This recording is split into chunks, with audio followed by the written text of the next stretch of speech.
Hello and welcome to Navigating the Chapters of Challenge with Tele. Today I've got Dr. Taiwo Ajayi with us, and we're going to be talking about mental health, a topic that we don't talk about often. But I'm going to get Dr. Taiwo to introduce himself first, and then we'll take it from there. Dr. Taiwo, please introduce yourself and tell us a little bit about yourself, please. Thank you for having me on the program. So I'm Dr. Ajayi, and I'm a consultant psychiatrist working in the NHS, and I'm also a fellow of the Royal College of Psychiatrists. And out of the NHS, I run the Private Care and Wellbeing Club, which is a space, safe, sensitive space for church people to discuss mental well-being in a way that is aligned with our faith and in a way that is aligned with science. Okay, that sounds interesting.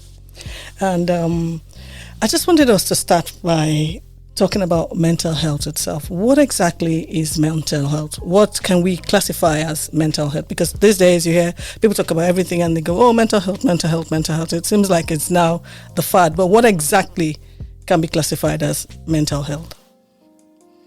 Yeah, I like that question because it's really the crux of the matter.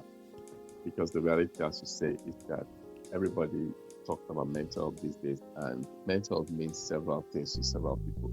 Yeah. But a good way to look at it is to look at what the WHO, the World Health Organization, says about mental health. And Okay. try and break that down in a way that is relatable to the man on the street who is living in the 21st century. Okay. So according to the World Health Organization, they say that mental health is a state of well-being. Okay. So that's one thing, that mental health is part of our global health as individuals. So it's a state of well-being in which an individual is able to fulfill their potentials. So that's one of the indices that when we have good mental health, we're able to fulfill our potential. Okay. We're able to deal with the stressors of life. Mm-hmm. Life does happen. All sorts of things happen.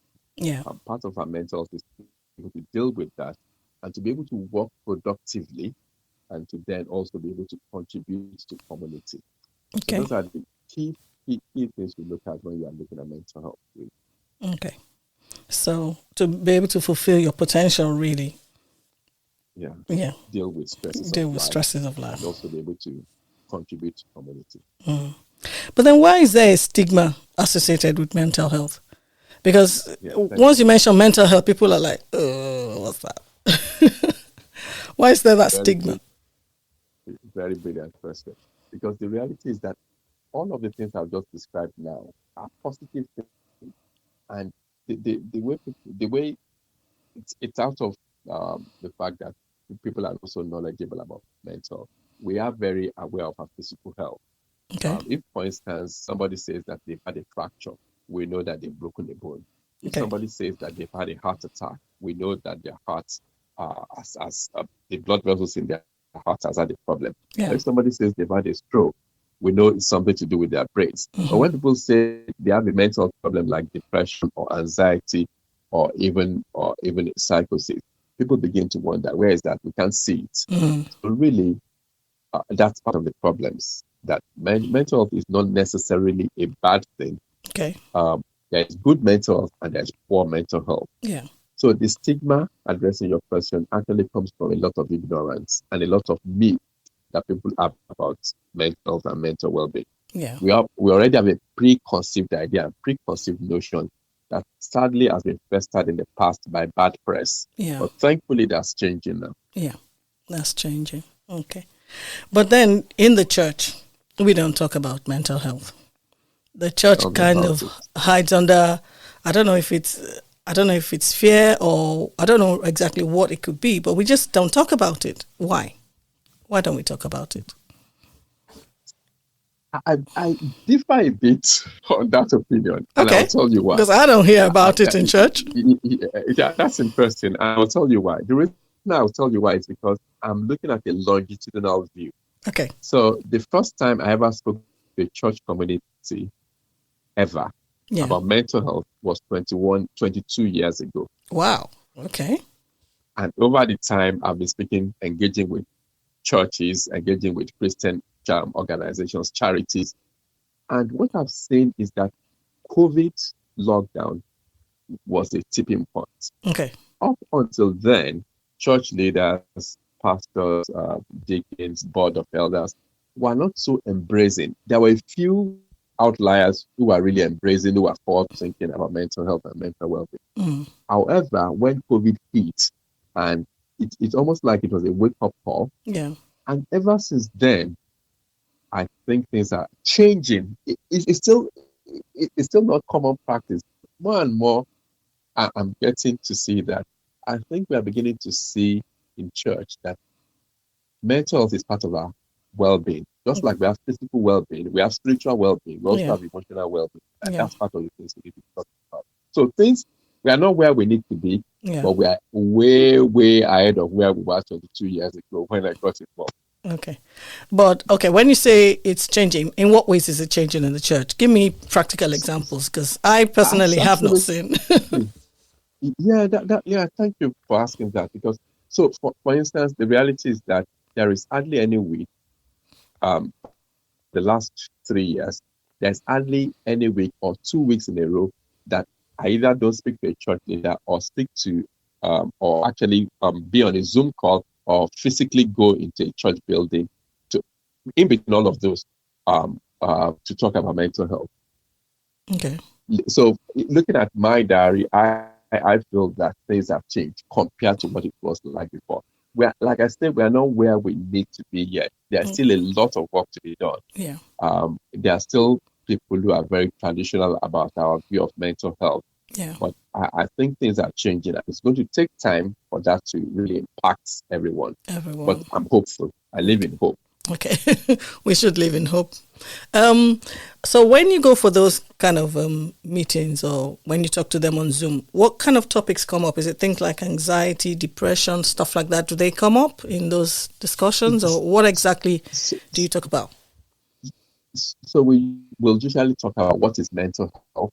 Okay. We will usually talk about the fact that really our mental health is not something to be alienated or to be separated from our spiritual health.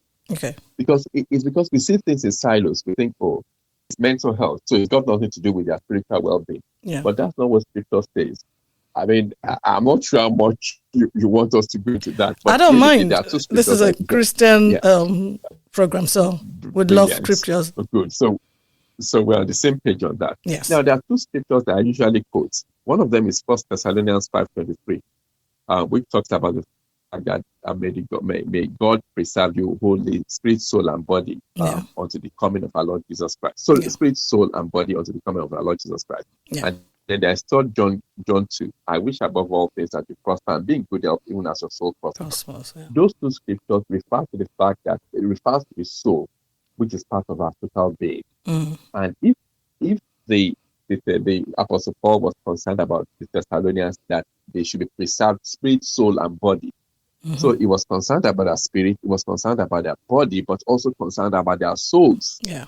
And if 3 John 2 tells us about that our soul should prosper, then Christian leaders, we don't have any excuse by shying away from addressing the needs of people's souls. And the other thing is that there's actually research. There was a research carried out by Kings to Give Hope.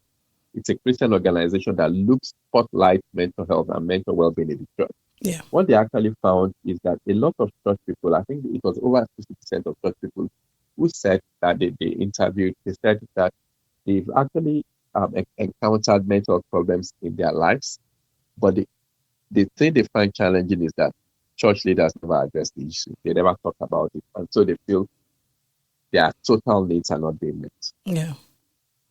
Yeah. That's true. So, what are the symptoms of a mental health situation with somebody? For instance, if somebody was having a mental health issue, how would I, as a layperson, know? What are the symptoms that one would see?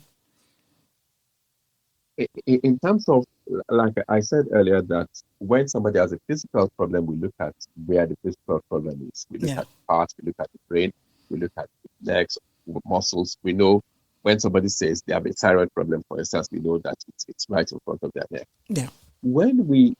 And that's the the issue with mental problems, because people are depressed. You can't see, they still, there's nothing that you can see apparently on them.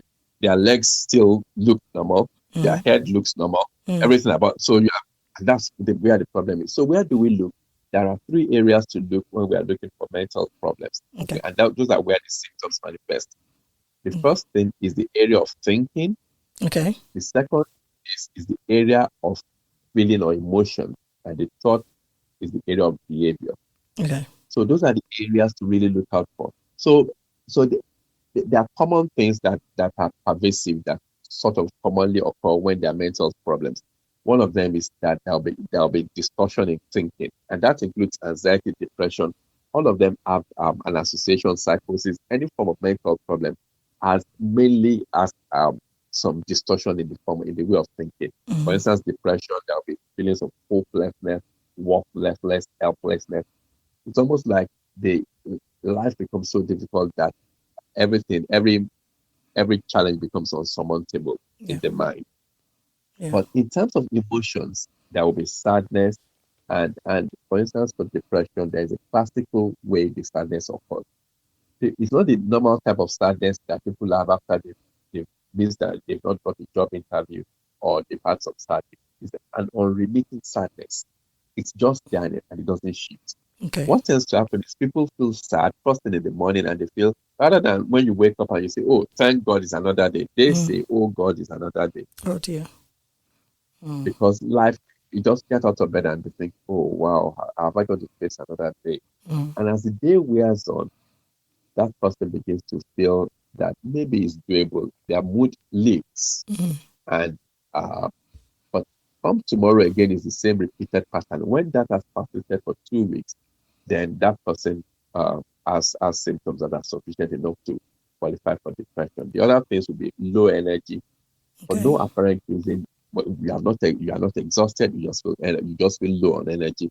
And then the other hallmark, which is really key, is loss of interest and enjoyment in the pleasures of life. Okay. Life just feels like somebody is eating sand in their mouth.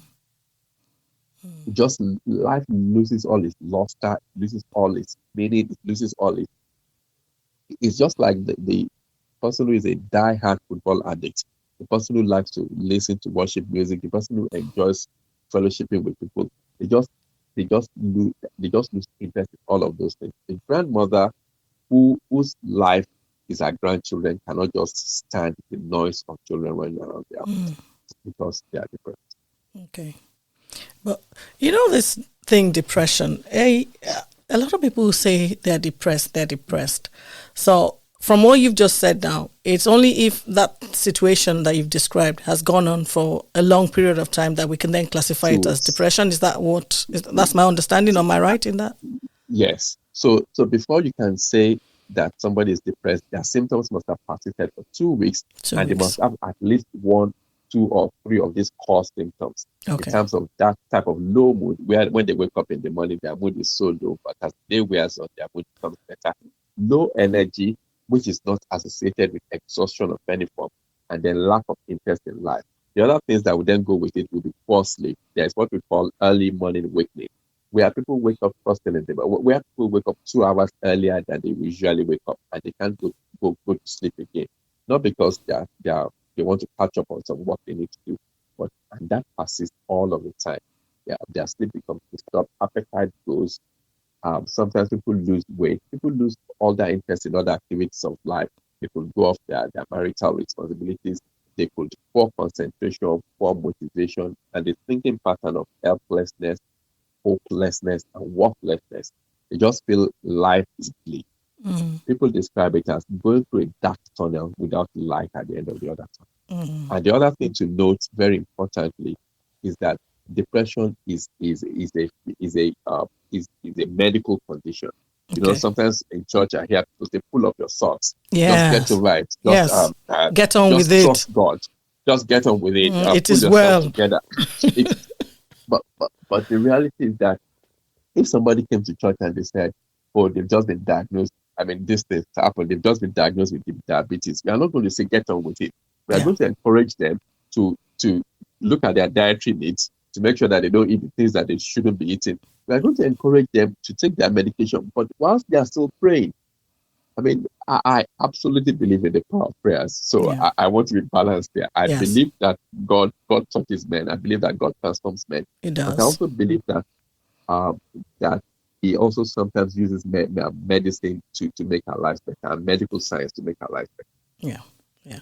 As so I want to pick up on what you just said. You said, for instance, if somebody had diabetes, they would tell the person what to do and how to get on with it. So if somebody Yeah, came to you and it's obviously the person is depressed, what are the things you would ask that person to do? What kind of solutions?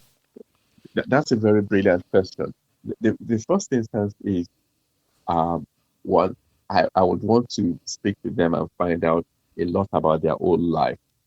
Okay. So, and what are their core? Because usually when people are depressed, they might have had a risk to depression, but there's something that tips them over. It Okay. could be housing problems, it could be financial problems, it could be work-related stress, it could be marital problems, domestic violence, all of those things, problems with their children, or even immigration. There are lots of people who are jackpotting at the moment, Yeah. and a lot of them are coming into circumstances that are really very hard that they Mm-hmm. didn't prepare for.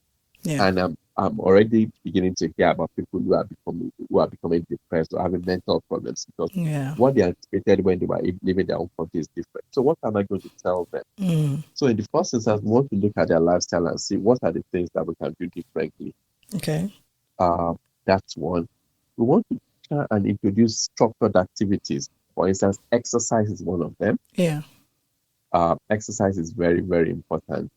There is lots of research supporting exercise. Like when people are depressed, they don't want to leave their beds Mm. or they don't want to leave their home. Yeah. So structuring exercise into their daily life is very important, but also interaction. Because what happens with depression is that you need to do something that is against the grain.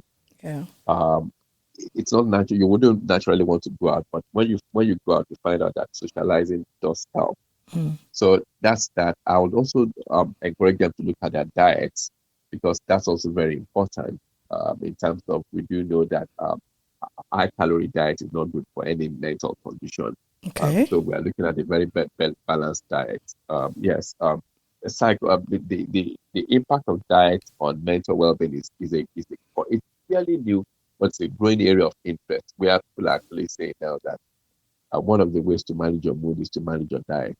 Okay. Because really, at the end of the day, mental health is brain health. Yeah. The health of your brain determines the health of your mood and Mm. the health of your feelings. Mm.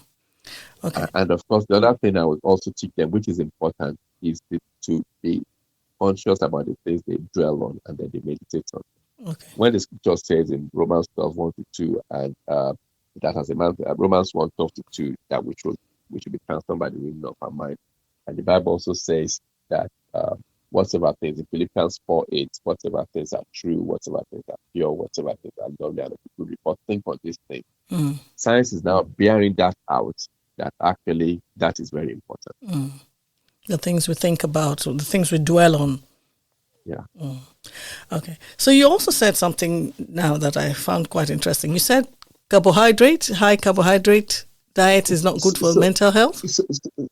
so basically, high calorie, High not calorie, carbohydrate, but high high calorie. calorie. So, Sorry, so I meant high. sweets, sweets, fast foods, and all that. For instance, children, people who have parents who have children with ADHD, they Yeah. usually encourage them not to allow their children to have these sugar rushes Yeah.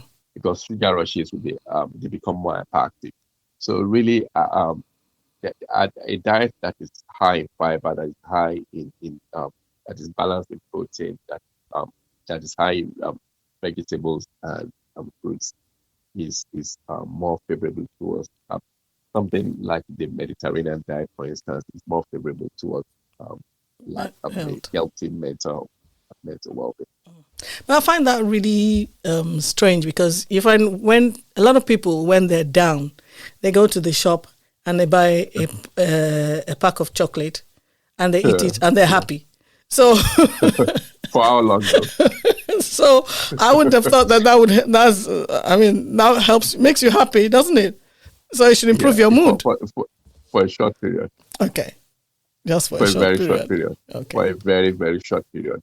Okay. And that's a valid point you make because it's also known that we also do know that sometimes what tends to happen is that we can use some things to try and lift our mood, Mm, and and and they can be very detrimental. Some of the common things that people use that are damaging on the long term will be things like alcohol, illicit mm, substances, and sugar.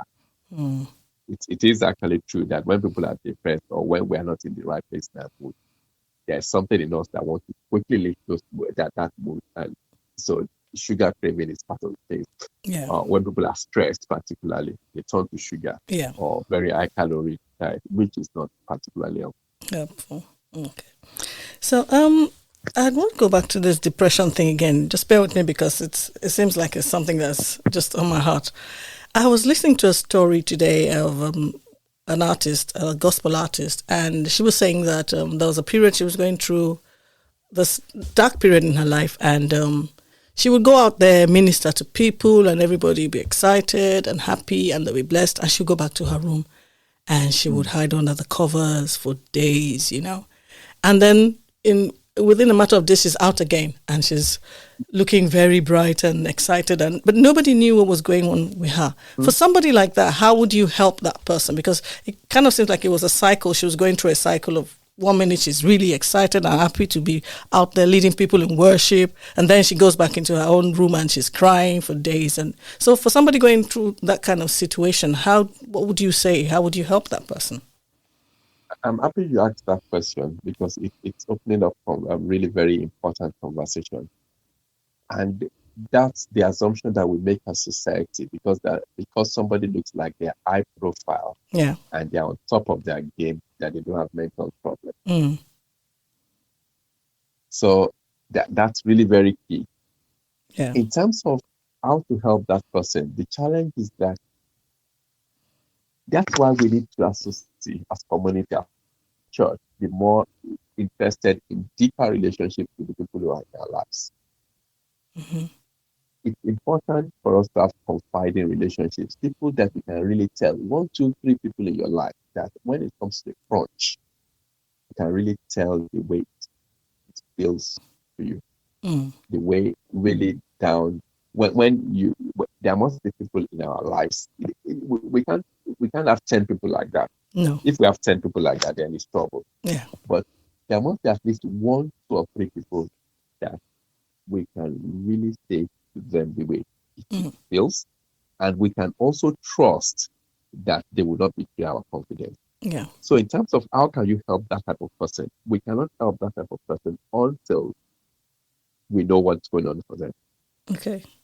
And we will only know what's going on for them when they have confiding relationships where they can. And if that then happens, we can then support them through some of the things I spoke about, encouraging them, even taking them out, exercising with them, Mm. also supporting them to engage with mental services. When I know that in church people hear that a lot of because the GP is the primary provider. They are the ones that are the first port of call. And just speaking to their GP and letting the GP know what's going on is really the first step towards getting help. Okay. It's so funny you said speak to somebody who's close to you for that person. But in her story, apparently her cousin who lived with her moved out because she couldn't deal with it anymore. And this was somebody she felt she could confide in, but she moved out. So I think That's it's hard sometimes. hard and it's sad, but I want to give a different view of that story Okay. because interestingly, less than a week ago, was it Monday or Tuesday? I was on a radio interview, which was it was actually in Nigeria, FM Owerri, Okay. and and somebody during that radio interview was speaking about mental problems, depression, and all that. Somebody rings in during that interview, and they say and they emphasize. It's like they just really say it. In fact, they said it better than I could have said it Okay. because they were bringing a real life story into the room. Yeah. What they said was that they had sadly been widowed. They had lost their wife and they had lost 4 children all in one blow. Oh dear. And they said, yes, that must have been That must have been extremely hard. traumatic Yeah. and very hard. And they said they became suicidal to the point in which they didn't think they wanted to carry on. Mm. But they had a friend who stuck by them. Mm. and that was their lifesaver. So the point I'm trying to make is that yes, there might be people is about choosing who you confide in, isn't it? And Yes, it sometimes is. it's really there are still people, good people out there. Yeah. There are still people who, when you confide in, they will stick with you Mm-hmm. and go through the trenches with you until Yeah. you emerge on the other Yeah. side. So my if my what I would like to pass on to that person is hang in there. You can still find people that you can confide in. So let's move on. How do you maintain your mental well-being? Apart from exercise, like you said, socializing with people, what else can one do to maintain So good mental health? so we've talked about diet, and of course the other thing is sleep is a superpower. I Okay. want to say that again. Sleep is a superpower. Okay. Good sleep hygiene, good sleep habits are very important because it's when we sleep that our brain recovers from all the stress of the day, from all the and literally when we sleep, the brain actually cleanses itself. Literally, that's what happens. So sleep is very important. We've talked about, but the other one I want to emphasize, which can be a two-edged sword, is social media. Okay. Limiting and controlling, monitoring our social media time. A lot of social media has brought a different it's brought a different life into our lives. If that's the best way I can say it. Yeah. And there is research showing that excessive social media time, particularly among young girls and also among young boys, and generally has been associated with depression, has been associated with poor body image, anxiety, and suicidal behavior. So excessive social media time is not good for anyone, Yeah. and that's something else to keep an eye on. And of course, the other thing is engaging in something outside your normal work, something that gives you pleasure. Yeah. That sadly there are a lot of people who work jobs that they have to go to, not because they enjoy going there, but it's No. because it pays the mortgage and it pays the bills. Yeah. So it's important to find something outside of work that makes you tick. It could Yeah. be music, it could be whatever it is. Something else to look forward to, more or less. Something that gives you pleasure, something that you do. It could be football, it could be sports, it could be sewing, it could be knitting, it could be a ballet, it could be opera, it could be going to this, whatever it is. Okay. But some people is volunteering, Yeah. but there must be something else. And sometimes as believers as well, we are guilty of that. The only thing that is in our lives is church and work. Yes. Yes. You've just nailed it. Just church. We go to church, we go to work, we come back home, And end that's of it. story. And all Yeah, the friends we we have don't. are in church, and that's it. Yeah, so our social network is so narrow, and we don't. There's nothing else. And that, I mean, I'm not knocking church. I'm a pastor myself, I so love church. I love church so too, so sir. Church yeah, is good. so I'm not knocking church. Yeah, I'm Yeah. just saying that it's important for us to be balanced, and that it's also important for us as believers to be well informed and to be rounded. Yes. We Rounded. we are guilty of paying attention to our spirits, paying attention to our bodies. When it comes to our soul, we just think, oh, it's the flesh. But it's not just the flesh. Yeah. The soul is important as well to be nourished. Okay. Can I say something it may be a bit controversial, but I think that sometimes the pastors as well don't allow the congregation to have time to do other things. There's one meeting after the prayer meeting, this, one meeting, cell group, this, one meeting here and there. So people don't even have time. Where is the time after work to do any other thing, or on Sunday to do any other thing? Or Saturday, there's another meeting somewhere in church. So you can't really do anything extra. Am I making sense of Yeah, what I'm saying? Because I think you're sometimes on point. yeah. So we need to work on that. We need to address, I think the churches need to begin to address things like this and give people room to do other things and not make them feel, what's the word now? Guilty. Guilty for not coming Yeah, for all the church meetings. yeah, you are right. I mean, thankfully that's also something that I think we are beginning to catch up on. I mean, for instance, the church where I attend, we are really very careful about that Yeah. in terms of not just overburdening people with program from one program to the other every day of the week. No, that's something that leadership is conscious of. Mm. And I think it's something that everyone can emulate, really, that Yeah. people going to church 20 times in a day or going to church 7 days a week would not, it's probably not going to be healthy for us. It's Yeah. not good for family life either, anyway. No, it's not. Mm. So I wanted to take you back to something you said about sleep as well. Because, okay, take for instance a woman who's perimenopausal or menopausal. Yeah, Because of the night sweat yeah. and all of that, 90% of the time they don't get a good sleep. How would that affect their mental health, and what can they do really to help themselves? Because yes, they want to sleep, but their body is not allowing them to sleep. So the how many number of hours they need, they can't get. So how would That, you encourage such a person? What would you say to help such a person? that's a very important point you just raised, because there's very strong link between menopause because of the other things that are associated with it. It's not just the changes in the hormone, it's not just the physical symptoms, but also the psychological symptoms, Mm, the it's almost like it's a wake up call for, it's almost like this is midlife. It, and even the other things that come with it, empty nesting. yeah. Um, some people, that's when sadly people begin to lose their parents as well. So there's Mm, quite a lot of changes that take place at that period. And the first thing I would say to that sort of person, to that lady, is that help is available. okay.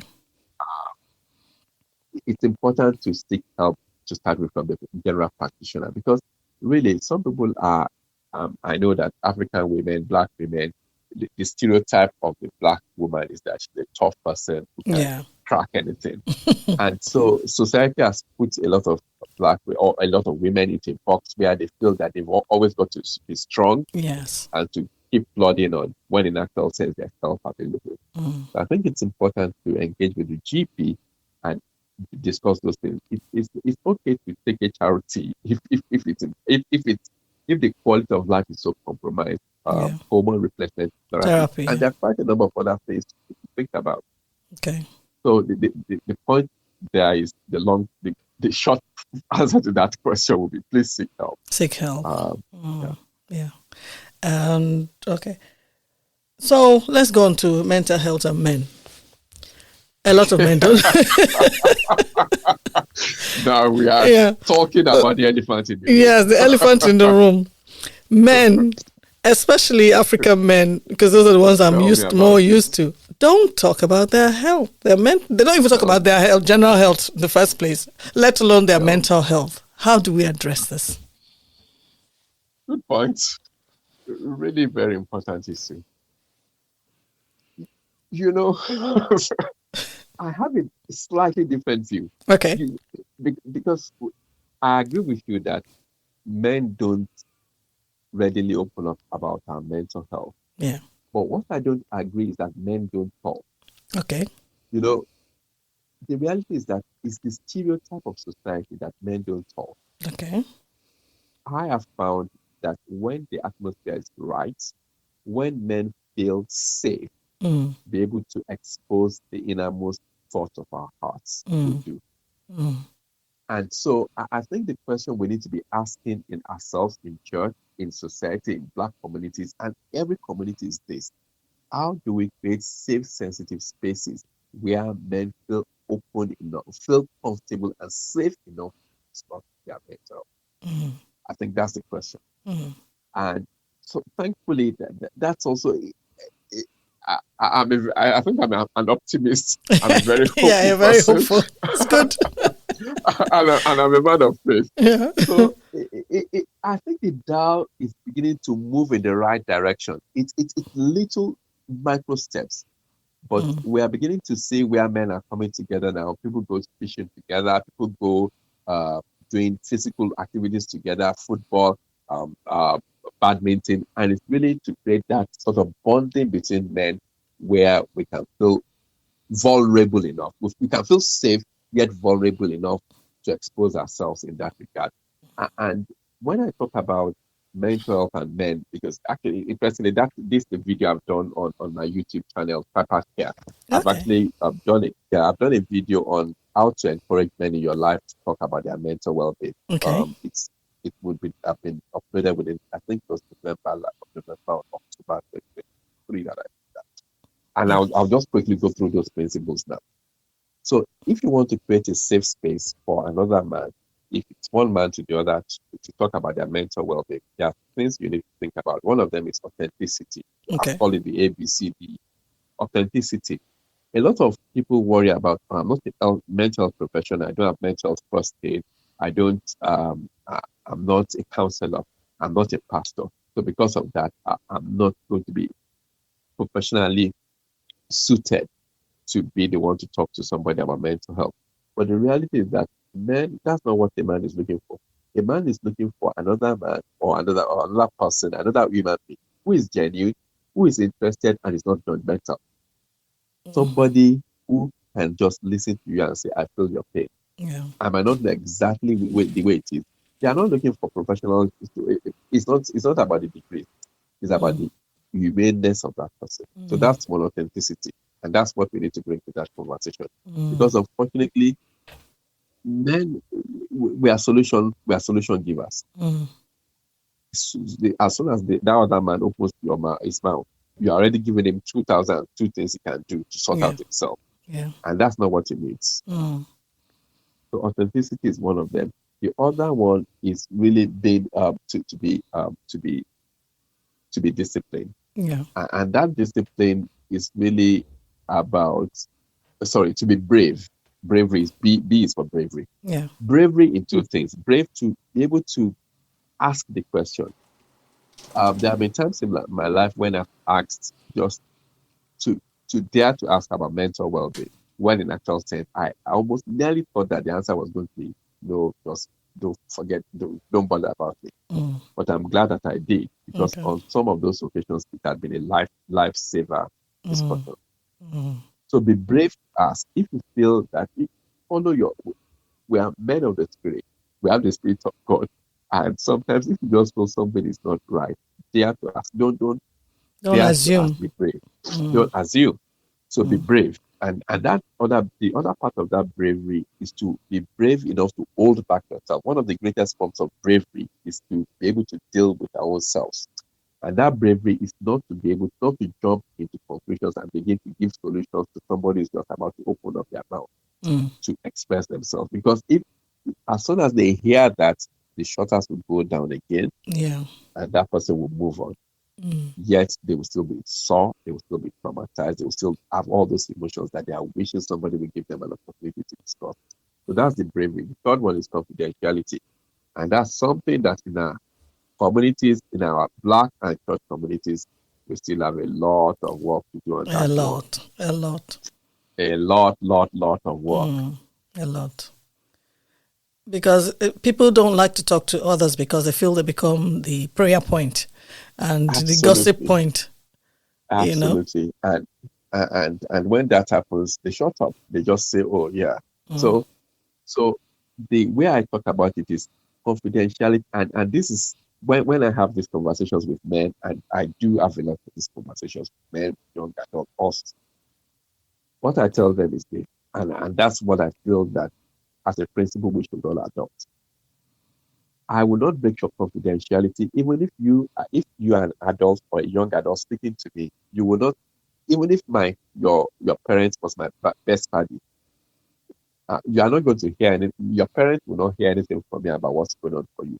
Mm. Whatever you want to share with your parents, go and share it with them. Yeah. I'll let them. You share it with them, but they wouldn't hear it from me. Mm. That's one. Two. The only reason we will break confidentiality is if I feel that your life is at risk, Yeah. i.e., being suicidal, or somebody else's life is at risk as a result of your mental, health, i.e., you are making homicidal, you are talking about homicidal thoughts towards somebody else. Mm. And in that situation, we would both agree that we need to break confidentiality. Okay. We would have a joint plan.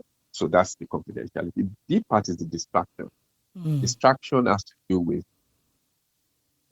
I cannot be spilling my guts to you and you are out on the phone, out on social media, out on the television, and Mm. out speaking to somebody else. I'm going to think this guy is not Not serious. interested even. not interested. It doesn't understand. It doesn't get the magnitude of what's Probably going on. doesn't So I will even shut care. up again. It absolutely. And it's but the distraction can be a deterrent to people opening up and wanting to share their lives and the things that are really the way it hurts them. The other one is exchange. Exchange is really about if I want to, if I want somebody to feel comfortable enough to share their lives, particularly the very things that are deep within the inner recesses of their hearts, I'm going to be willing to give away something of myself as well.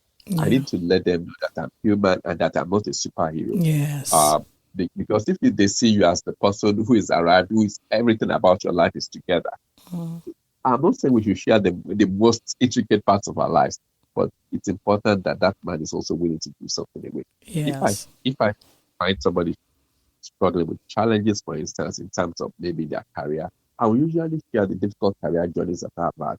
That look, everybody, these things happen to everyone. No one is immune. Yeah. And I think that sort of makes people relax and say, actually, maybe this person is touching. Maybe they are not somebody who's on the high horse. And the final one is friendliness. When somebody has shared, they become vulnerable, they strip themselves, they strip their inner most powerful thoughts. It's important to say thank you to them Yeah. because they are taking a chance on you. They are really going out of their comfort zone, particularly if it's a black man. Yeah. It's thank you to them. It's important to appreciate that you know they've held you in confidence and you appreciate their vote of confidence. It's important to then also let them know what their next steps. What do you want? Where do you want us to take this? Where do we go from? But important, say thank you to them that you appreciate that they have taken themselves out of their normal comfort zone to Yeah. speak. To speak with you. Okay, that's really really very great, very good. And maybe if you could just tell us where to find that on YouTube, and we can go and look for that. Before we go to that, I want to go back to bravery because when you were talking about it, something dropped in my spirit, which I think we need to talk about. And it's you said that. Oh, God, it's gone out of my mind now. Oh, what was it? It's just gone out of my mind. Oh, we'll come back to it. We'll come back to it. The Holy Spirit to remind me about it again. Okay, tell us about the YouTube channel first, and hopefully it will All come back to right. me. So I'm sure it will come back to you. So it's called tripart care. Tripart in terms of we are three. We are made up of three parts. Okay, We are tripod. Okay, spirits. okay, We are spirits. We have a soul, and we live in a body. So it's tripart. So tripart care addresses. And if you type in tripart care on YouTube, it will bring up. I will bring it up. Okay, yeah, it's come back to me now. So it's about the fact that for me, I see that men generally would always jump to give advice, like you said, if somebody Yes. comes to talk to them, because that's how they're wired to give Yeah. advice. So what I wanted to say was that maybe we need to start training our young boys and our men. Absolutely. We need to start training them now to teach them like practitioners like yourself maybe need to start teaching young men how to respond when somebody comes to them with stuff like that so that people are brave enough to then come to them because they know, okay, you're not just going to ram down solutions down my head. You're going to actually take the time to listen. So maybe there's a need for that. It's just something that dropped in my spirit and I thought maybe I'd discuss that with you. What do you think of that? I couldn't agree with you more. Yeah. I'm really, I'm jumping here. I'm feeling really very excited. Oh, Uh, thank God. that really, it's bang on the money. And Oh, I'll tell you, okay. absolutely. Okay. We need to encourage our young men and even our adults as well. No matter even if we're 100 years old, we can still learn new things. Yes. To not to jump to conclusions, not to always try to procure solutions when we haven't even listened. That's Mm, one. mm. The other one is to help our young men, particularly even from the time they are born, to let them know that it's okay for men to do emotions. Yes. That the fact that you feel emotions and that you have feelings does not mean you're less of a man. Mm. You know, in the place where I come from, which I think is the same place we come from, Yeah. they say when something happens to a man, they will say, be a man. Be a man, So, yeah. so, so the man has just had the most traumatic experience of his life. They say, pull yourself together, don't cry, Mm, just be a man. mm, Shocking. mm. And the reality is so from a very early age, from even before they could learn to spell their names, we are denying those boys of the access to be in touch with their emotions. Yes. We are teaching them that you are less of a man if you have any emotions or you show any iota of feelings. And that's why those people would then excel. They will excel in all the spheres of life. They are the best. They are on top of their games, but they don't do emotions. No. And suddenly they become middle-aged men, and we are thinking, oh, why is he finding it difficult? He had been programmed from before, from as soon as he came into the cradle. He had been programmed to be like that. Thank you so much. Thank you so much. We're fast coming to the end of this show, and before we go, do you have any word of hope that you could leave with the people? Any scripture, anything to leave with people out there who might be going through a difficult season, a mental health issue? So two things I would like to say. One of them is that to anyone who is going through a difficult time at the moment, the scripture that comes to mind is that the Bible says it's in one of the Psalms. I can't readily bring it up now, but it says that he binds up the brokenhearted and he heals their wounds. So God is not only interested in our spirits and our bodies, but he's also interested in our souls. Yeah. And Psalm 23 says that he restores my soul. Yeah. So I want to give hope to I want to borrow my hope to whoever is listening today who is going through a very difficult patch. Please do ask for help. Yeah. Reach out for help. That's one thing I want to say. Please do ask for help and reach out for help. And the other one I want to say is to young people.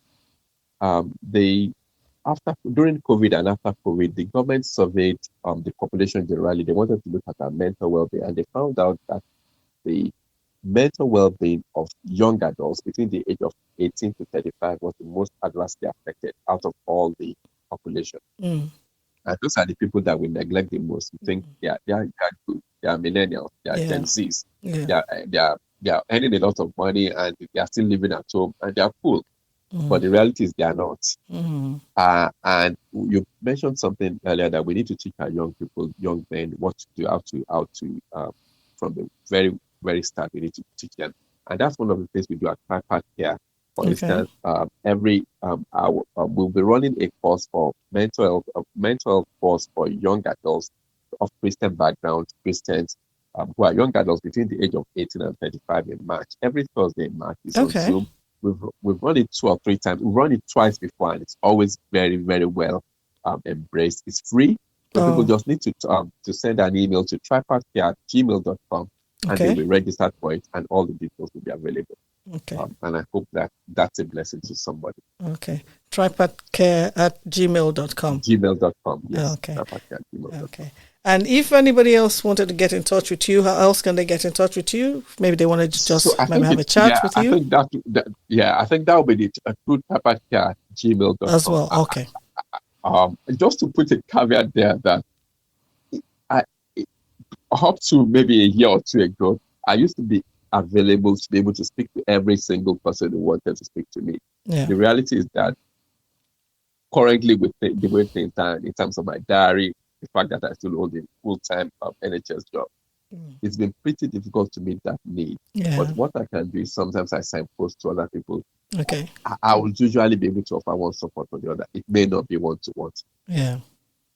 Well, that's good. Thank you so much. At least they can email you at the Tripart Care. And that would be helpful. Yes, and then you can show them the way. Thank you so much. I really, really appreciate your time. I know you're a very busy person, so thank you for honoring this invitation. I'm really grateful, and I've actually enjoyed this conversation. I've learned a lot of things, so I'm going to cut out my sugar and the high-calorie stuff in my diet to help my mental health.